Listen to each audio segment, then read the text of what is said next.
Once again, as in the 5 decades of South Africa's struggle against white domination, the African people are waiting expectantly and eagerly for the emergence of a bold and courageous program from the PAC, an organization that has roots among the masses and whose leadership comes from among them.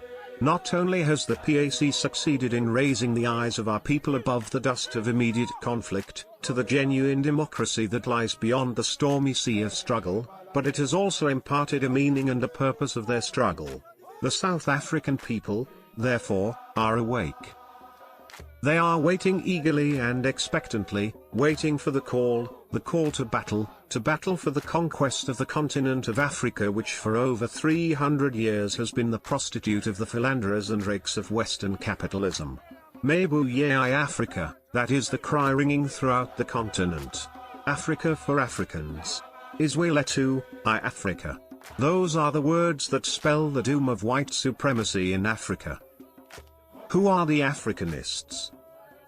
The Africanists in Azania recognize themselves as part of one African nation, stretching from Cape to Cairo, Madagascar to Morocco, and pledge themselves to strive and work ceaselessly to find organizational expression for this nation in a merger of all African states, a United States of Africa, which will serve as an effective defense against the forces of imperialism, colonialism, economic herrenvolkism and settler nationalism, and as a sure and lasting foundation for an Africanist socialist democracy.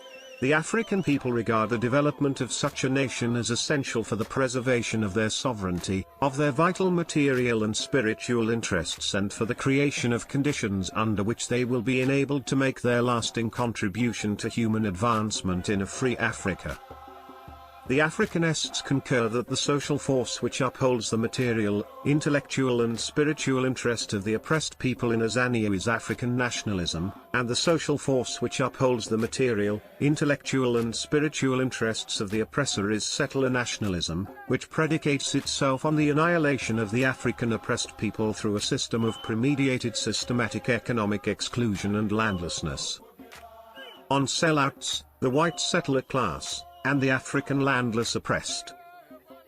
These leaders consider South Africa and its wealth to belong to all who live in it, the alien dispossessors and the indigenous dispossessed, the alien robbers and their indigenous victims. They regard as equal the foreign master and his indigenous slave, the white exploiter and the African exploited, the foreign oppressor and the indigenous oppressed. They regard as brothers the subject Africans and their European overlords.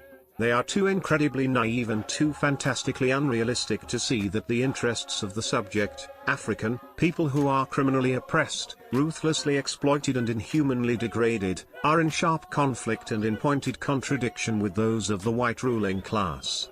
When the white man wants a dirty job done, he always gets a black man to do it.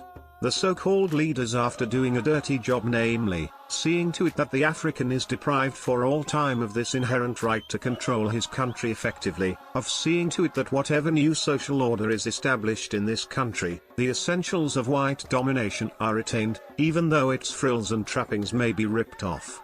This attitude has been labeled multiracialism by their white masters.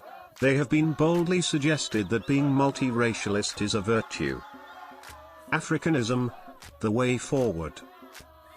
Africanism is Pan-Africanist in scope, purpose and direction. It is a social force that constitutes the third social force in the world. It serves the material, intellectual and spiritual interests of Africa and does not in any way serve the spiritual interests of either the Eastern or Western powers. It is continental in scope, covering the entire continent, from Cape to Cairo and from Madagascar to Morocco. It is a social force functioning through the media of African social conditions, and operating to liberate Africa and to create a social order original in conception, Africanistic in orientation, socialistic in content, democratic in form and creative in purpose. Pan-Africanism became a concrete reality when African nationalists met at Accra.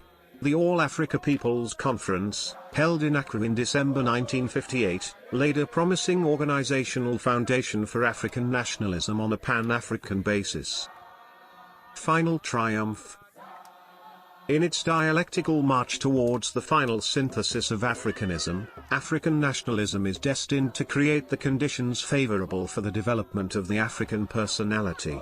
The final triumph of the liberation movement under the direction of the PAC is assured. The movement must triumph because in the march to freedom, the African people have history on their side. The militant progressive forces of African nationalism are bound to crush the reactionary forces of white domination. The movement must triumph because the PAC alone has a message for the oppressed, that their salvation lies in the manifest determination to unite as a nation and to struggle for the noble ends of freedom and self-determination.